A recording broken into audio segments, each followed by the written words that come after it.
আসসালামু আলাইকুম, কেমন আছেন সবাই? আমি বরাবরের মতো আপনাদের সামনে অর্ণব এজু এডুকেশন আপনাদের সবাইকে স্বাগতম।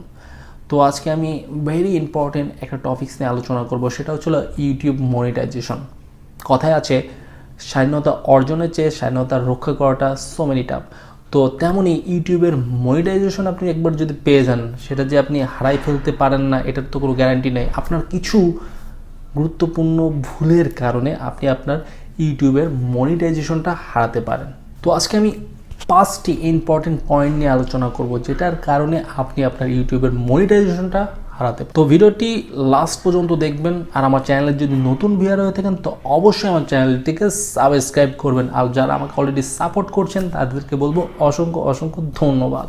তো চলুন ভিডিওটি শুরু করা যাক। ফার্স্ট অফ অল আমি যে আলোচনা করি সিম্পলি ইউটিউব মনিটাইজেশন জিনিসটা কি। ইউটিউব মনিটাইজেশনটা হলো ইউটিউবের প্রাথমিক অবস্থার একটা ভেরিফিকেশন, যে ভেরিফিকেশনটা হলো আপনার করে 1000 সাবস্ক্রাইব এবং 4000 ঘন্টা ওয়াচ টাইম, যেটার অ্যাকচুয়ালি আপনি অ্যাচিভ করে ইউটিউবের মনিটাইজেশন পান। বাট সামান্য কিছু ভুলের কারণে আপনি আপনার এই মনিটাইজেশনটা হারিয়ে ফেলেন, এবং কোনো কারণে আবার এই ভুলের কারণে আপনি আপনার ইউটিউব চ্যানেলটাও হারাতে পারেন। তো ফার্স্ট নাম্বার পয়েন্টে আছি, সেটা হচ্ছিল ইনভ্যালিড ক্লিক অ্যাক্টিভিটি। মনে করেন আপনি ইউটিউবের মনিটাইজেশন অলরেডি পেয়ে গিয়েছেন, সেই খুশিতে আপনি কি করছেন, আপনি বারবার আপনার চ্যানেলে ঢুকছেন এবং আপনার যে ইউটিউবের মনিটাইজেশনটা পেয়েছেন সেটার কারণে আপনার অ্যাড দেখাচ্ছে, এগুলো আপনি দেখছেন। এরপর কি করছেন, আপনার বন্ধু বান্ধবকে কী করছেন, শেয়ার করছেন, বলতেছেন দেখ আমার ইউটিউব চ্যানেলে অ্যাড দেখাচ্ছে। সো এইসব ধরনের ভাই উল্টাপাল্টা জিনিস করেন না। এটা হলো ইনভ্যালিড ক্লিক অ্যাক্টিভিটির মধ্যে। এর কারণ মাধ্যমে কি হয়, অ্যাডসেন্সের সিটিআর বেড়ে যায়। আর ইউটিউবের অ্যালগোরিদম অনেকটা স্ট্রং, সো সে বুঝতে পারে যে অ্যাকচুয়ালি কোনটা ভ্যালিড ক্লিক পড়ছে, কোনটা ইনভ্যালিড ক্লিক পড়ছে। সো বি কেয়ারফুল, এগুলোর কারণে আপনি আপনার ইউটিউবের মনিটাইজেশনটা হারাতে পারেন। এরপরে আসি 2 নাম্বারটা, রিইউজ কন্টেন্ট। রিইউজ কন্টেন্ট বলতে কী বোঝায়, মনে করেন আপনি একটা ভিডিও আপলোড করলেন, আবার কি করলেন, এই ভিডিওটা আবার অন্য একটা চ্যানেলে আপলোড করলেন, আবার কি করলেন, এই আপনার ভিডিওটা ডিলিট করে আবার নতুন করে আপলোড করলেন। এটাকে অ্যাকচুয়ালি রিইউজ কন্টেন্ট বলা হয়। তো এইটার কারণে হয়তো বা আপনার ইউটিউবের মনিটাইজেশনটা হারাতে পারেন। সো বি কেয়ারফুল, এই জিনিসটা করবেন না কখনো। এরপরে আসি 3 নাম্বার কন্টেন্টটা, সেটা হলো ভেরি ইম্পর্টেন্ট আসলে টপিক, সেটা হলো ডেঞ্জারাস কন্টেন্ট। ডেঞ্জারাস কন্টেন্ট কি? ডেঞ্জারাস কন্টেন্ট বলতে হচ্ছিলো যেগুলো সমাজের জন্য ক্ষতিকারক। ইউটিউবের পলিসির মধ্যে যেটা আছে যে ডেঞ্জারাস কন্টেন্ট আপলোড না করা। এখন ডেঞ্জারাস কন্টেন্ট বলতে আপনি কি মনে করছেন?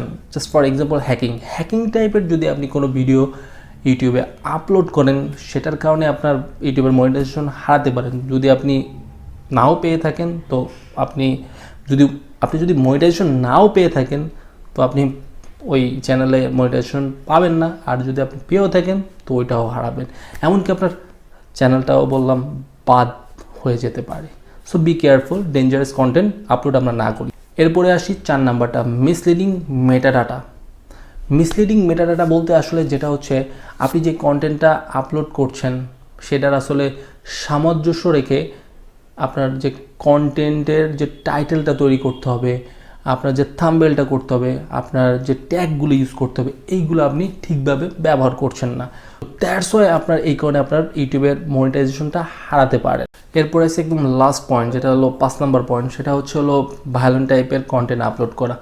আমরা যেটা করি ইউটিউবাররা বা যারা আসলে মেন্টালিটি একটু ডিফারেন্ট টাইপের, মানে একটু ভাইরাল হওয়া টাইপের লোকজন আছে, তাদের জন্য বলছি ভায়োলেন্ট টাইপের যে কন্টেন্টগুলো এগুলো আপলোড করেন না। ভায়োলেন্ট টাইপের যে কন্টেন্ট বলতে বোঝা হলো মারামারি, কাটাকাটি, সেক্সুয়াল হ্যারাসমেন্ট টাইপের ভিডিও, এগুলো আসলে অ্যাভয়েড করেন, যেটা আপনার জন্য ভালো হবে, আপনার ইউটিউব চ্যানেলের জন্য ভালো হবে। এটা যদি করে থাকেন, ভায়োলেন্ট টাইপের কন্টেন্ট যদি আপলোড করে থাকেন, সো আপনার চ্যানেলটি মনিটাইজেশন কি আপনার চ্যানেলই পুরো বাদ হয়ে যেতে পারে। সো এইদিকে আমাদের খেয়াল রাখতে হবে যে ভায়োলেন্ট টাইপের যে কন্টেন্টগুলো আছে সেগুলো আমরা আপলোড না করি। সর্বশেষ কথা হচ্ছে, ইউটিউবের পলিসি অনুযায়ী আপনি আপনার কন্টেন্ট তৈরি করেন এবং সেটা আপলোড করেন, তাহলে কী হবে, আপনি সামনে বা ফিউচারে আগাতে পারবেন। তা না হলে আপনি বললাম ইউটিউবে টিকতে পারবেন না, খুব শীঘ্রই আপনাকে ঝরে পড়তে হবে। তো আজকের এই ভিডিওটি যদি ভালো লেগে থাকে তো অবশ্যই লাইক করবেন, শেয়ার করবেন এবং অবশ্যই আমার চ্যানেলটিকে সাবস্ক্রাইব করবেন। আসসালামু আলাইকুম, সবাই ভালো থাকবেন।